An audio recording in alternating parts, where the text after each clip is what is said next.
Hi, ako si JR, Satellite Office Manager ng Tandansora. Rodel Astrologo, District Manager ng Laguna 1. Belinda Azucena, Social Officer ng Tungko, Manggab. Jade Mostairo, Socio-Economic Officer po. Ako si Michael Colina, OWAS, Montalban Sato. Mark Eric Francisco, sa ato ng Taytay.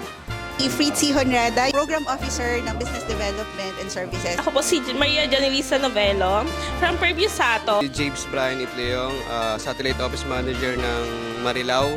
Wala si Jamaica Villenes po, ang Satellite Office Manager po ng San Pedro Sato. Siguro nung na-regular ako kasi sa lahat ng mga naging trabaho ko dati, never akong na-regular sa trabaho. Ang pinaka-first unforgettable experience ko dito sa K-Coop ay yung nag-incentives ako ng napakalaki!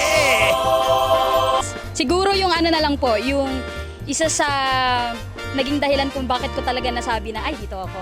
Kasi naramdaman ko po talaga yung connection, yung panalangin ko dito. Parang answered prayer po si K-Coop sa akin. Kasi madalas po na nakikita ko talagang trabaho lahat sila. Formal, English magsalita. Pero nung napadpad po ako kay K-Coop, nagulat ako kasi ate kuya, tapos napaka-simple, Pilipino yung salita na hindi, naramdaman ko hindi ko kailangan ma-pressure na magsalita ng ganun para masabi, ay, may pinag-aralan to. Na-experience ko po yung masayang team building po ng team namin na nagpunta po kami sa banda pong DRT. 2 days po kami doon, so sobrang saya po nun kasi first time ko po.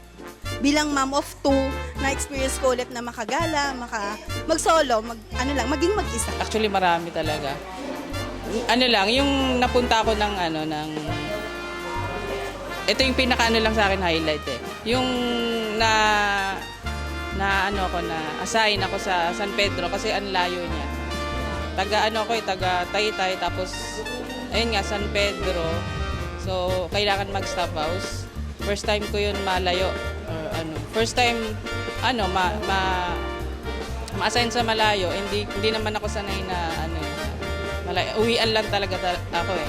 So yun, hamon din sa akin yun kung paano ko makikisama dun sa mga sa ibang branch. Ayo RNR, yung first time ko makasakay ng airplane sa Palawan, year 2019. First experience ko is nung naging manager ako way back 2014. Ito yung part na magmamanager ako pero kailangan buuin ng Baliwag Satellite Office at wala akong alam. So lahat yon first time para sa akin. Ito kasi yung first job ko na formal eh. So lahat ng experience, lahat ng first time ko as fresh employee o fresh graduate, dito ko lahat na experience. Dito rin ako nagkaroon ng ka-connecta between parents and members. Ayun, kumbaga parang, syempre, dito ko na-develop yung sarili ko. Pumasok ako sa Kasagana ay yung tawagin akong sir. So normally kasi nung wala pa ako sa Kasagana hindi naman ako natatawag na sir eh. Pero iba kasi yung feeling kapag natatawag ka na sir. So parang malaking pagtingin sa sarili mo na tawagin kang sir. Pinaka-best ko po talaga is yung after 10 years po, naranasan ko po ulit na mabuntis. Parang blessing po na nakapasok ako sa Kasagana. Tapos doon ko po nadagdagan yung mga babies ko po. Yun natatanging awas ako ng 2 beses. Oo, 2 beses noong 2022 at 2024. Ayun, nakakatuwa kasi akala ko kasi di na mauulit pa eh.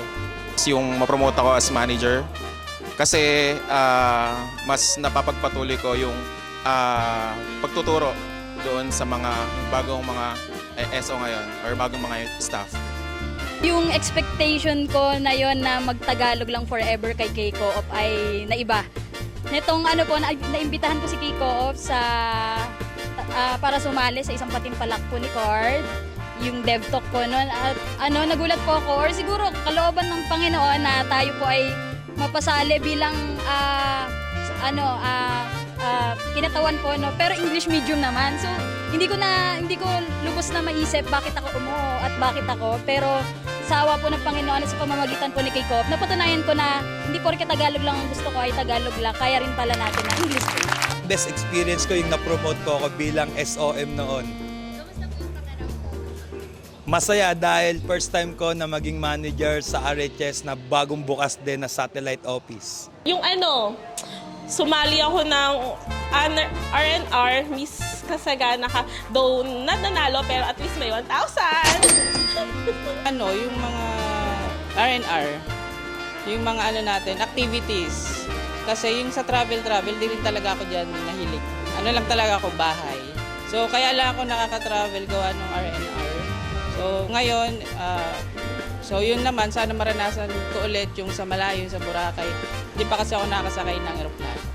Sa tagal ko na sa Kasagana ka, 15 years ako ngayon taon, yung dumadaan ka sa pagsubok tapos aahon ka, parang gulong. Iikot lang yung cycle ng trabaho mo. Pero yun nga, lagi mo lang ibigay yung best at huwag kang bibigay at laging iisipin na parang may nagtitiwala pa rin sa'yo. Kahit ganun nangyayari sa sarili mo, isipin mo na may mga taong naniniwala sa'yo. Siguro yung mga travel. Tapos dito rin kasi ako nagkaroon ng mga highlights sa buhay ko eh. Kumbaga, napag-graduate ko yung kapatid ko. And then nakapag-travel ako ng hindi naman kalayuan, pero dito ko rin kasi nakuha yung motor ko eh. Kaya parang na-experience ko yung mag-travel around Luzon. Ayan.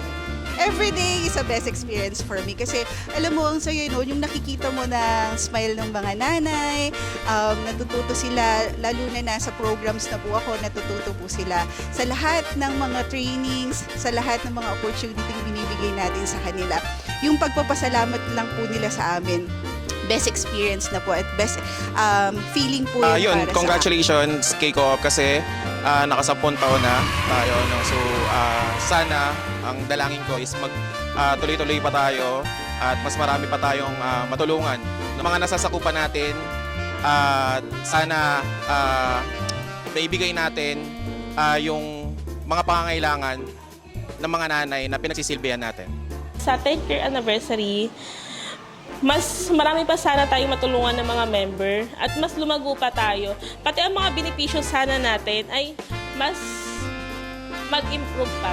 Sana magpatuloy ang magandang ugnayan sa empleyado at sa mga member at lalong-lalo na maraming benepisyo dito sa K-Co-op. Lahat naman ang ginagawa natin, hindi naman para sa atin lang, para dun sa mga nanay. Kasi nagsimula talaga tayo dito sa Kasagana ka na pagtulong yung ibibigay. So isipin natin sa loob ng susunod na 10 taon o higit pa, tingnan natin yung mga bagay na pwede pa nating itulong dun sa mga nanay. mas madaming taon pa, tuloy-tuloy pa tayo. Kasi yung pagtulong natin, hindi siya natatapos lang sa mga taon. Dapat tuloy-tuloy po ito. And wish ko na ang mga kasama ko ngayon ay tayo-tayo pa rin magkakasama hanggang dulo. Ipagpatuloy pa kung anong mga serbisyo na Kasagana ka at sa benepisyo ay lalo pang paun na rin ang mga benepisyo ng mga staff. Ganun din sa mga member at para tuloy-tuloy pa rin yung pag-unlad ng ating cooperative. Babatiin ko lang po muna ng happy 10 years ang K-Co-op.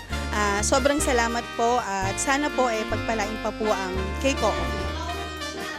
Para sa ika-10th anniversary ng K-Co-op, naway magtuloy-tuloy pa yung pagtulong at paggabay sa mga empleyado at lalong higit sa mga miyembro. Sana po lalo pang lumago yung co-op po natin, madami pa tayo matulungan ng mga member at madami program pang para sa mga member. Ang aking mensahe kay Co-op, una sa lahat po maraming salamat kasi bukod po sa mga kananayan po na nabibigyan natin ng mga unforgettable experience din, masasayang experience na kay Co-op lang nila naranasan. Kami din po mga empleyado po ay natulungan ninyo para rin magkaroon kami ng iba pang pagtingin sa sarili namin, ma-explore namin yung galing namin.